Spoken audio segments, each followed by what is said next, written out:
Everyone, I hope you all doing well. So मी आली माझ्या होम टाउनला आणि तुम्ही बघू शकता आई काय करते. माझी आजी आहे. आई हाय बोल. हाय बोल. हाय हाय एव्हरीवन. हाय. आणि ही माझी आजी आहे. आणि आईला ना म्हणजे अशी रेडीमेड डाळ असते ना ती अजिबात नाही आवडत. ती ह्या वयात सुद्धा जात्यावरतीच डाळ दळते. तर आता मला हे जाम आवडतं. मला स्वतःला पण मी बोलली आई मला पण करू दे, पण स्टार्टिंगला ते म्हणजे सुरुवातीला आईलाच करावं लागेल, मग त्यानंतर मी पण करणार आहे. So stay tune. आई आता हे बारीक बरोबर आहे ना? मी थांबतोय का? थांबू नको ना आता?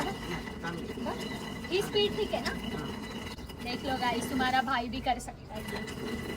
आईला ना मशीन मध्ये दळलेली डाळ अजिबात नाही आवडत. म्हणजे जी आपली रेडीमेड असते ती मशीन मध्ये दळलेली असते ना, म्हणून आईला ती अजिबात नाही आवडत. म्हणून या वयात सुद्धा आई जात्यावरतीच दळते.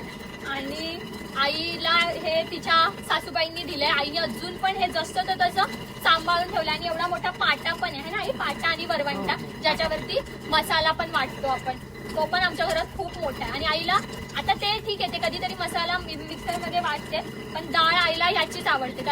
आणि आपण चव कशात शोधतो? मसाल्यांमध्ये. आपल्याला असं वाटतं की भरपूर मसाले टाकल्यावरती चव लागेल, पण नाही. त्याचे रूट हेच आहे जे की आपण नोटीस पण नाही करत की हा चव, खरी चव कशाला. समजलं?